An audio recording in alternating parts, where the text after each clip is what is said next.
Thank you for joining us on the FCC Political File Reports Compliance Training Webinar. With us today are Keenan Adamchak, who's going to take the laboring oar on this, and also with us is co-managing member Dan Kirkpatrick, and I'm Matt McCormick. We're here as the side kits to Keenan, who has been digging in, and he's the principal author. For those of you that have received your compliance manual and compliance plan, he's the guy that's put it together. And so we're here to try and explain what the requirements are, what the FCC has been getting at with these consent decrees, why they think it is so important, and what you need to do to comply with the consent decrees, what you need to comply with the political file rule going forward. So Keenan, take it away. Sure. As Matt said, we're going to be covering three areas of the consent decree and political file reporting requirements so that you can satisfy your compliance training obligations pursuant to the consent decree. So it's the political file reporting requirements, consent decree obligations for the covered employee and the compliance officers, and how we're handling the compliance reports themselves, which for I believe everyone here is not until next year. Matt, I don't believe we have any that are under the older compliance report system that have to report this December, correct? I'm looking at the people that are attending, and no one appears to be from the earlier sessions. Just to give background, you know, these consent decrees have been given out for about the last 4 or 5 months.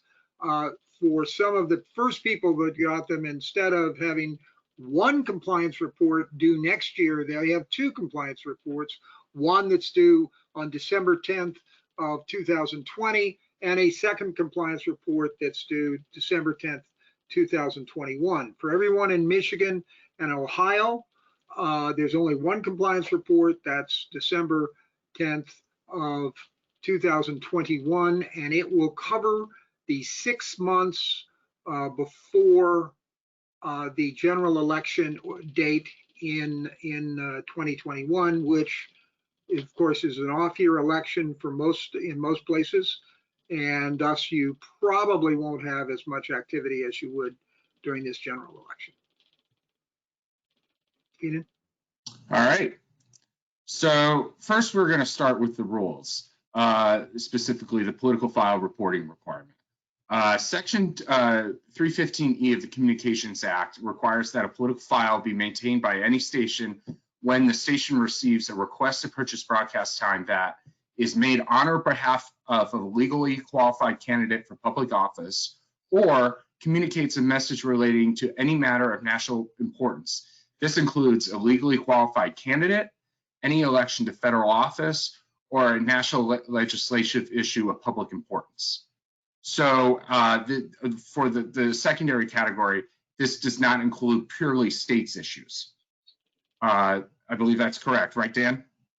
Yeah, that is, although it is it is occasionally not a very clear line as to what is a national issue and what is a state issue. You know, if you have, say, a public works bond that applies only to a community, then that's clearly a local or state issue. But if it's, an ad addressing healthcare, or if it's addressing a local healthcare system, but it touches on in the text of the ad, if it touches on healthcare as a larger issue, then it probably is a national issue. And I would generally err on the side of something being a national issue to avoid any claims that you haven't done the paperwork that's required.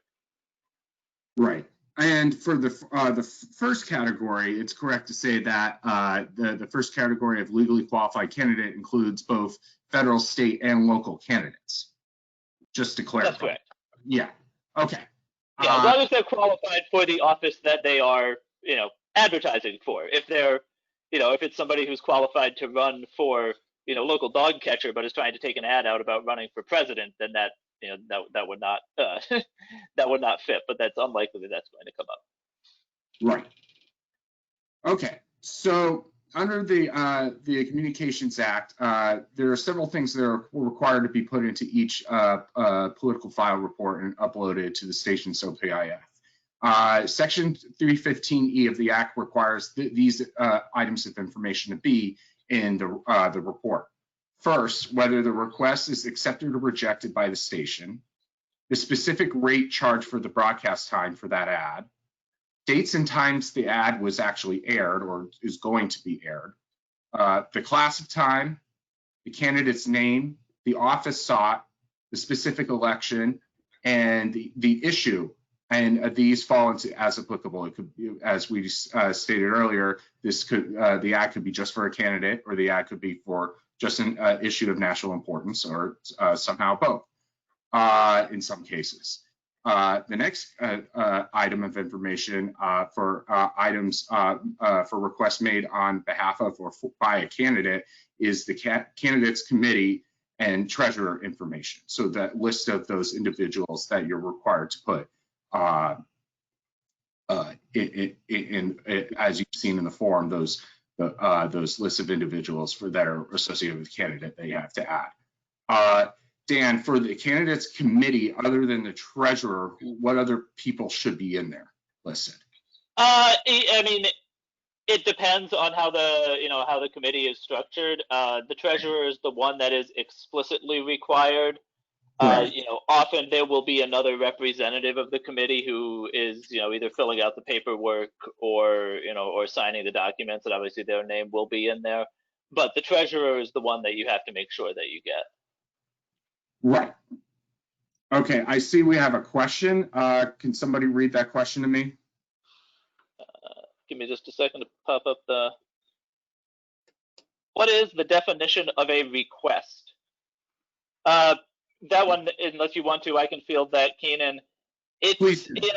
It's relatively broadly defined. But it is not just sort of a general inquiry. If you get someone calling the station saying, hey, I may want to buy some political time, what are your rates or what's available, that does not count as a request.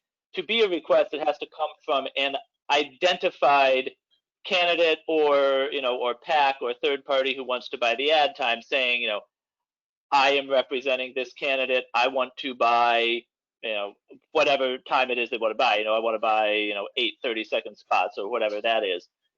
But they have to be making a specific demand for time. They can't just be saying, what are your rates? What's available? That kind of general inquiry. There has to be some kind of specificity to it. Right. And it has to be, they have to be willing to identify themselves. If it's just someone who says, who calls and says, I'm an ad buyer who wants to buy time for a candidate, you are entitled to say, okay, what candidate is it? And they have to tell you that. They can't just say, I want to buy some time. That does not count as a request. Okay, thanks. And so the last category applies to non-candidate issue ads. You'll have to include the name of the person purchasing the time, the name and address and phone number of a contact for that party, and a list of the chief officers or members of the executive committee or board directors for the person purchasing the time. And so we'll see a lot of PAC groups and the like, where we would have to get that information from. And as we'll discuss later, stations need, a lot of times will not get this information in their initial requests, and it's their obligation to go back to the requester and ask for this information, and you should indicate in the report. But we'll get a little bit more into that in the next slide, or the slide after that. So Before you go on, let me mention, Yeah. and correct me if I'm wrong, the listing in section 315E is actually somewhat longer than the listing that's found in the corresponding commission rule. Yes. There are elements that are listed in 315E which are absolutely required that you don't find in the commission rule. So if you're going to take a list of what's required to be in there, take a look at that slide that you have that we have there. And by the way, we'll be happy to make copies of the slides available to anybody who would like them, and make sure that you have those. I'm just jumping in here. You may have covered this down the line, Keenan, but the NAB form covers these points. And so if you're an NAB member, they're available free. If you're not an NAB member, they're available for purchase. It's a good idea to acquire them. Now, some state associations have their own form that they've created, but it's a good idea to use one of those forms, because that way you're making sure that you've got every element that's required by the statute. Back to you, Ken. Correct. That's correct. Yeah, the NAB forms are very helpful, and make sure you get all the information you need and you don't leave anything out. And it's pretty apparent when you review an NAB form versus a non-NAB form or something not given by a state broadcast association, what information has been left out and what information is necessary that has been included.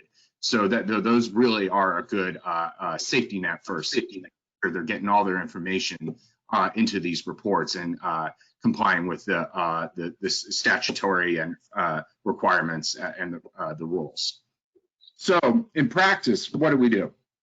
For political file reporting requirements, the information in each political file report needs to be uploaded within 1 business day of when the ad request was received by the station. Now, in the form, most of the forms I've actually seen, and it varies from form to form, where this actual number is placed. This date, I should say, is in the form, but it's the date the ad request was received by the station, which triggers the 1 business day requirement. And stations should strive to protect themselves going forward when we prepare the compliance reports, and make sure that number is in there and make sure that number is accurate. And one thing just to note there, Keenan, that I've seen a number of times is when you're in the heat of a campaign, a lot of times a candidate or a group will actually have one NAB form that they prepare at the beginning of the season, and they just sign it with an earlier date. They then may include that with subsequent requests, or just make a request that's not accompanied by an NAB form if you already have one on file. So you can't necessarily rely on the date that's on the form itself. That may make things look late that are not. So if you actually get a request that is tied to an earlier NAB form, be sure that somewhere in the documentation you're putting in the file, it shows the date that the actual, the date that this request came in, as opposed to potentially the date on an NAB form that is earlier. Right. Yeah. I've seen that as well. And when speaking to stations about what the actual request date is, it's important that it be clarified in the form when there is such a market disparity. For example, other than other types of disparities I've seen, other than the great example Dan gave, is some stations have what they call basically like a traffic queue. They receive an ad on Dan, I believe we talked about this in a webinar we did 2 weeks ago with one of our clients.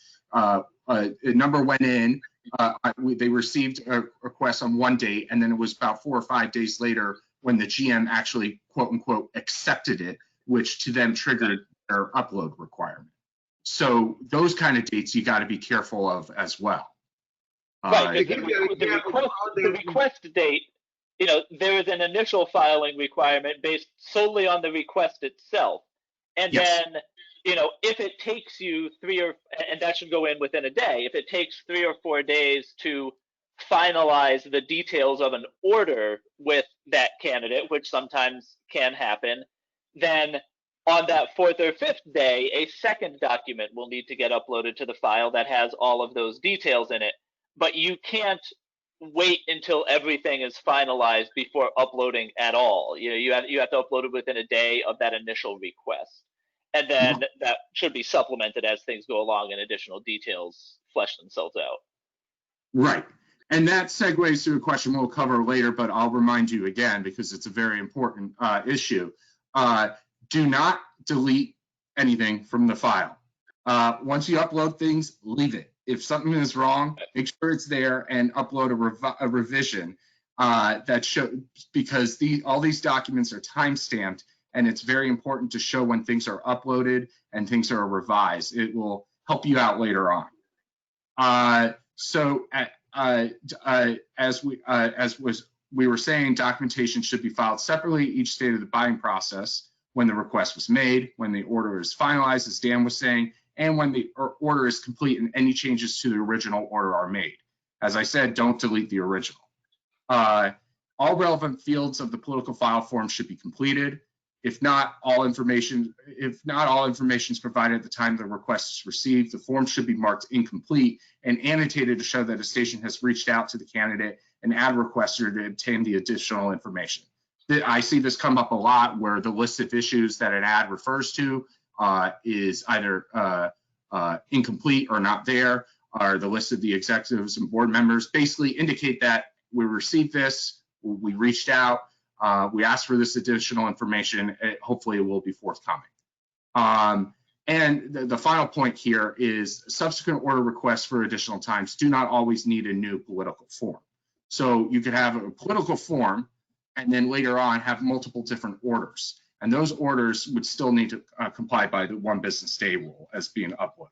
So you still wouldn't need to constantly upload a new form as you go forward.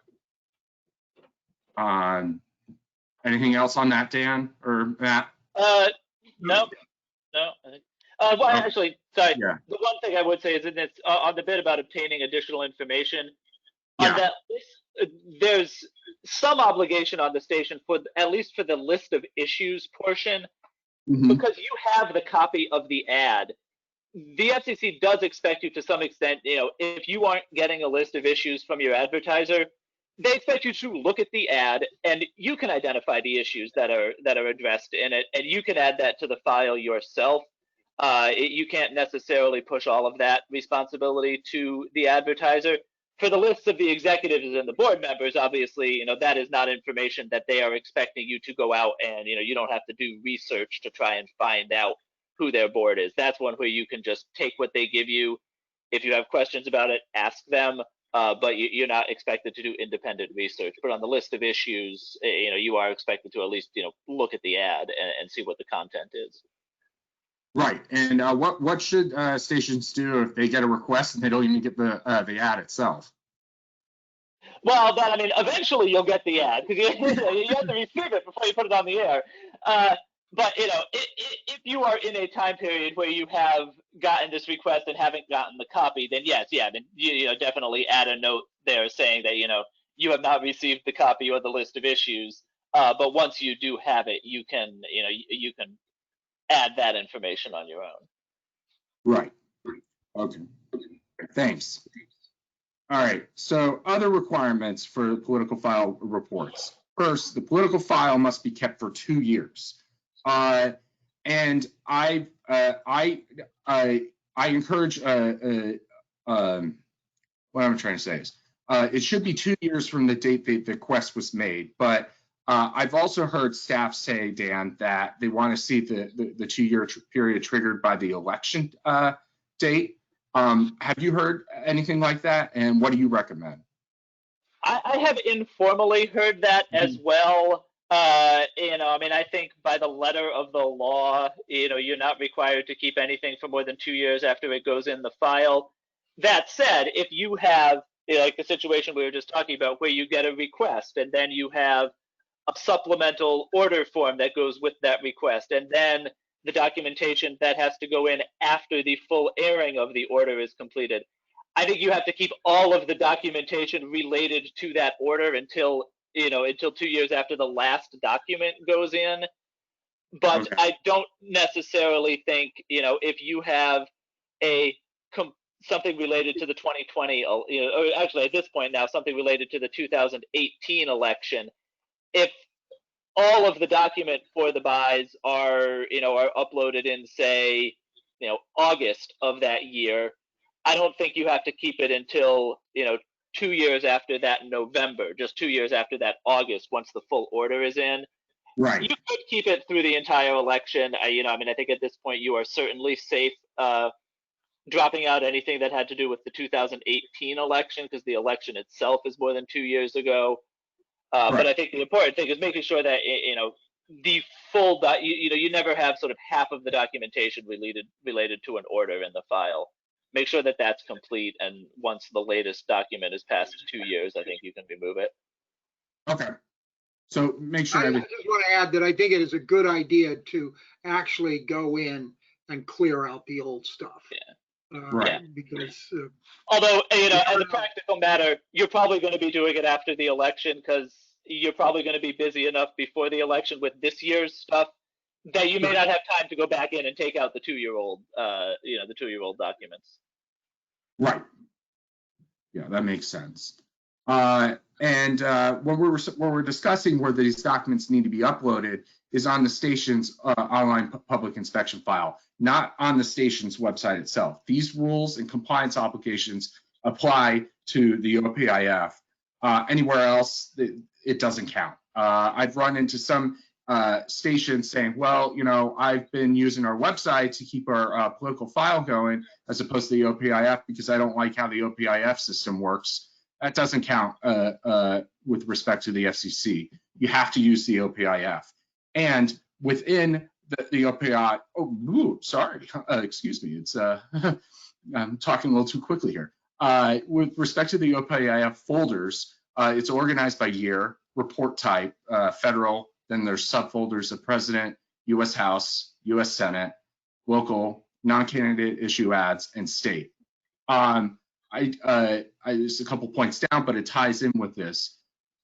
Make sure you upload things to the correct folder. It'll help you stay organized going on if there's subsequent orders or there are revisions. And make sure you use naming conventions so you can identify that all these ads are grouped together. They all tie together with this one NAB form. This one is revising this order. Feel free to use subfolders and group everything by, the candidate, the ad type, the contract number, what have you, what works best for you. But make sure you use a coherent system and that you're not uploading everything into one folder when and leaving all the other folders that are there empty. This will, if the FCC looks at it, they're anticipating that stations are using all the folders correctly and in a coherent manner. And this also helps in case something there's a lot of issues with the database. In case something doesn't upload correctly, you can go back and figure out where the issue was and fix it pretty quickly and annotate that there was an issue with this upload, this specific document, and it doesn't affect anything else. So having a good system of organization is very important. And also, because there's a lot of issues with uploading these documents with the website. I find that a lot of my clients, can't connect to the website because even I have this trouble, and at home I have a gig internet. The website can be very flighty, so what you should do is keep a backup of the political file, either in a hard copy on your station's website, on a computer at the station. Make sure you have some kind of backup in case something goes awry. Let me also mention that, and we've had this ad happen during this political season where people literally could not get into the OPIF. Make a notation of it, especially if it goes on for more than a day. And maybe when you actually get to upload it, you make a notation that says uploading delayed because of OPIF failure. And so that you have a record in the event down the line that somebody is questioning whether or not it was uploaded in sufficient time. Yes, and this is also a good reminder to yourself. You guys could upload things right now, and we could discuss it later on down the line when we prepare the reports, and we say, okay, let's make that, we understand that was why it was late, blah, blah, blah. But and then we forget later on why it was late. So if it's right there in the report and we're reviewing later on, we know exactly, and everything's organized and good to go. And from what I understand, FCC staff will be understandable of stations having technical issues of connecting with the OPIF. But in order for the FCC staff to give that leeway, you have to clearly state, and it has to be true, that the reason you can't get things uploaded in time is for that specific item is because there was some kind of technical issue. So annotate, annotate, annotate, and explain if there is some kind of technical issue.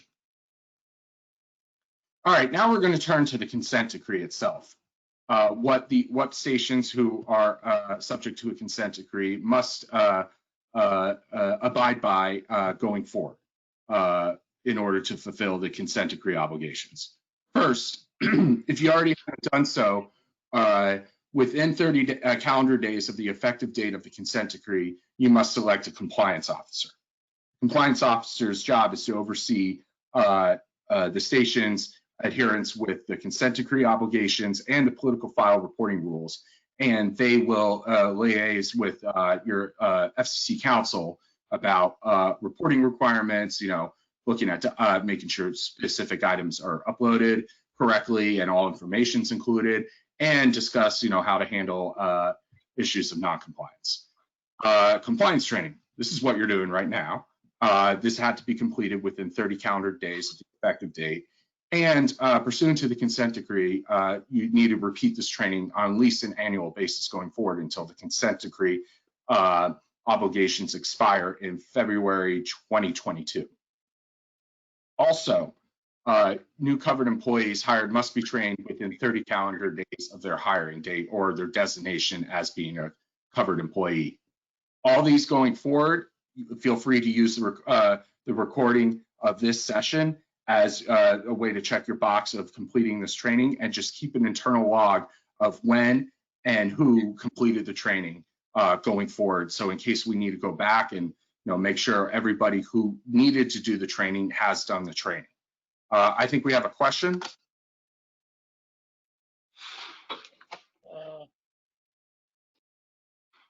Says, can the compliance officer be the same person as the CEO? Yes. Yes, the consent decree permits that. Yeah, they can be one and the same, but as we will get later on, there are still two separate certifications for the compliance report, but we'll get to that later. Compliance manual. All of you should have received a compliance manual from us. This must be created within 30 calendar days of the effective date. It includes all the information we're discussing here today, a discussion of the rules, how to abide by the consent decree, how to report non-compliance, how to create the compliance report going forward. And also there's a political file compliance checklist that the consent decree requires that stations have as part of the compliance manual. So as you review these ads, make sure all the information has been included. Please look at that chart to make sure that all the information has been included and you know what's there and not there, what you need to get, and the like. Finally, reporting non-compliance. Covered employees are required to notify the compliance officer immediately or as soon as possible of any non-compliance with the FCC's political file and reporting requirements or the obligations that the station has under the consent decree. It is key that you relay this information up the chain of the command as soon as possible, because ultimately issues of non-compliance need to be reported to the FCC within 10 calendar days of discovery of non-compliance. So once non-compliance is discovered, make sure the compliance officer is informed. They'll speak to their FCC counsel. We'll put together a plan, help you guys put together a plan of how to rectify the issue, how to put together a plan going forward to make sure that it doesn't happen again. And all of this information is actually going to be included in the compliance report, non-compliance report that we would then subsequently send on to the commission. And stations are under this obligation to report non-compliance from the effective date of the consent decree. It isn't just during the look back window of the compliance report, which will happen next year. It's from the effective date forward. So let me mention. Go ahead. Yeah, no, go ahead. Well, Matt. I don't have anything else. Yeah. If you have in the consent decree, it names a specific station.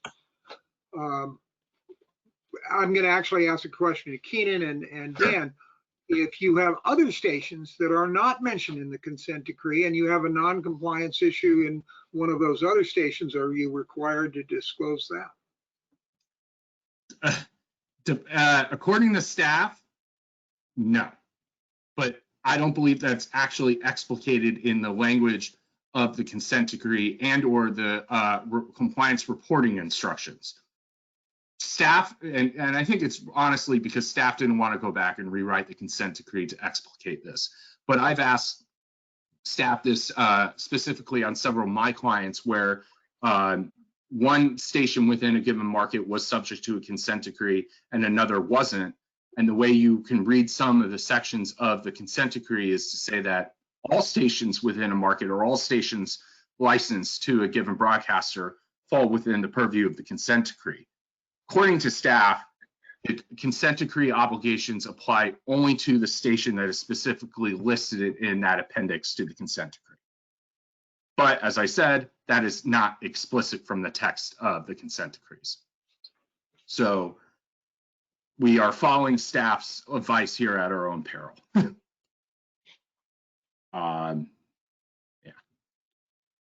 Anything else, Matt and Dan? No. Ready to move. All right. So compliance reports for everyone on this training session. Your first and only compliance report should be due December 10th, 2021. This includes the compliance reports will include a summary of compliance efforts, which is essentially an Excel spreadsheet that noting dates of when ad requests were received and uploaded by market.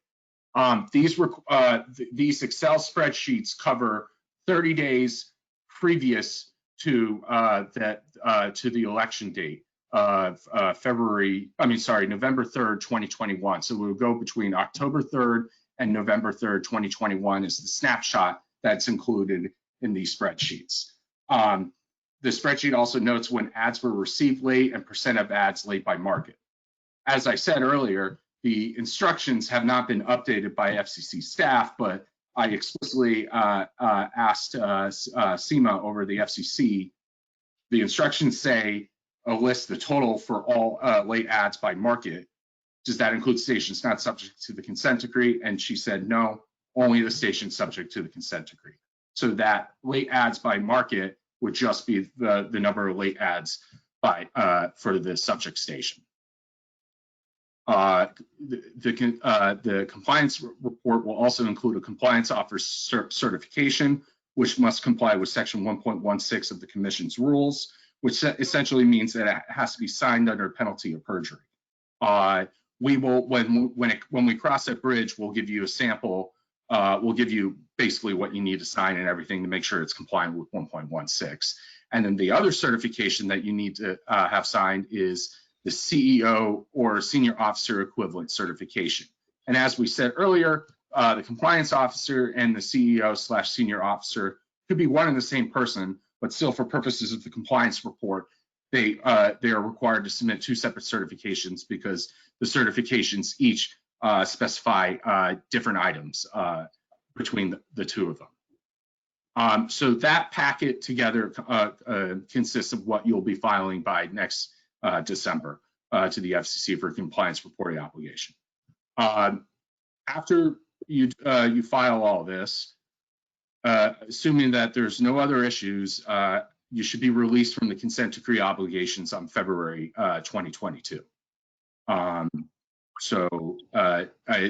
There's only one compliance report, and after that, unless there's an issue of non-compliance that you have to report, you should be in the clear. All right, let's see what else we got. Yep, questions? We'll wait quietly and patiently for these. And I will mention that one of the things you should look at is the definition of covered employees. I have a kind of an expansive view about it. It's basically anybody who's involved with booking political advertising or maintaining the public inspection file should be a covered employee. Others take a narrower view. I would encourage you that everybody that's involved in the process will know about it. All of this started, and we'll wrap this up really quickly. All of this started because of a misconnect about what the rule said. The rule actually says that these things have to be uploaded as soon as possible. I'm putting air quotes around as soon as possible. And the gloss that we have now is that it means within 1 business day of each action that comes about. A common practice that what happened is people waited and they got the whole buy. They waited to get everything that came in, the initial order, the scheduling sheet, the actual affidavit that shows exactly when things ran, and then they'd wait and then they'd all upload it, and that's what led to a lot of problems. One other thing I will mention is it is not necessary. Having reviewed a lot of political files this season, I've seen a lot of occasions where people put in checks, copies of checks and copies of credit card receipts. It is not required. You do not need to put in the check from the buyer. Not only not required, but a really bad idea, because it may have information on there that disclosing it can get you in a lot of trouble. Exactly. At the very least, black out the account and routing numbers if you're going to put something like that in the file. Right. So it looks like we got a couple of questions. Yes. Okay. Go ahead, Dan. I'm sorry. It is one question in 2 parts. Question is whether we're now required to only have the online public file or no paper public file. As a general rule, it is now solely the online public file that the FCC is looking at. The one time you might have a paper file is if that is what you're using as your backup in case the online file goes down. It does not, you have to maintain a backup of what's in your online public file, but that doesn't necessarily have to be done in paper. It can be done, the FCC allows you to sort of copy everything out of your online file to a local drive. So, you can do that daily or periodically in case there is a problem with the FCC's file. If it goes down, you're expected to have that backup where you can, recreate the file. Obviously you could do that by printing everything out in hard copy, but you don't have to do that anymore. It can be purely electronic and made available only that way. Right. And then the next question here, it says, does the 24-hour period only apply to requests? As far as I know, yes, right, Dan? But first of all, it's not 24 hours. It's 1 business day. Right. It's 1 business day. Formally, it applies only to requests. The FCC still wants you to get the other documents up as quickly as possible. There's a little bit more leniency on them, particularly the last document, which is the one that goes in after all of the ads have run, where you're detailing the specific times and if there were make goods and things like that. That one you have the most the most flexibility on. But they expect things to get in there as soon as possible. Part of the reason is, at least in terms of the order details, is that that's what establishes what a competing candidate can claim, in terms of their equal opportunity rights. And there is a time limit on them to make those demands. So, the FCC expects you to get the documentation in your file as soon as possible, to allow that to happen. But there is a little bit more flexibility on those, on the second and particularly that third, filing after everything has aired. But again, in all cases, try and get it in there within the 1 business day. That's the one thing you'll know that you're safe if you've done that. Everything else, you're kind of relying on the FCC being flexible. Right. And one thing to say about the 1 business day rule, it means the next business day. So if it's a Friday, it means Monday, or if Monday's a holiday, it means that Tuesday. Right. It just illustrates the difference between what it means by saying 1 business day and 24 hours. It looks like we have another question here, Dan. What about satellite programming? We receive NAB forms sometimes to be completed by the station and they're blank, are we supposed to fill them in? We don't make the sale. Right. I mean, you are responsible for all of the documentation, even if it is advertising that's included in network programming. But obviously, you don't have necessarily all of that information. You only have what the network has sent you. So, you put in your file what you have gotten from a network or a syndicator, and if you don't think it's complete, you can ask for the additional information and include a notation on what's in your file saying that this was advertising included in network or syndicated programming, and the documentation is what was provided by the network or syndicator, which can provide you a little bit of cover there. And I would also say that there are certain times where what a network can do, and I've seen a few of them do this, is some of that documentation they can maintain at a central site, and in what they send you, they can include a link to it. For things like rates and information like that, they can put that and say, for further information, go to this web address, and as long as that is in your file, the FCC does allow that sort of cross-reference for network and syndicated programming, or advertising included in network and syndicated programming. It looks like the follow-up question is not that the form is blank, but the section to be completed by the station. Right. Again, I mean, if it is, it depends so much on the specifics here. If it's something Right. where there is any flexibility, if it's a syndicated program where it can run at different times on your station, and that's the kind of information that needs to be filled in, then it's your obligation to do that. Again, without knowing the particulars of the precise form and the programming and the advertising, it's hard to say exactly what you need to fill in. But for the most part, you make your best efforts, and things that are within your control, you fill into the form, and things that are controlled by the network or syndicator, you kind of have to rely on them to give you the information. All right. Do we have any other questions? Well, it appears not, but of course, you see our email addresses. Feel free to contact us, call us, send up smoke signals. That's actually inefficient. But just feel free to call us with any questions that may come up.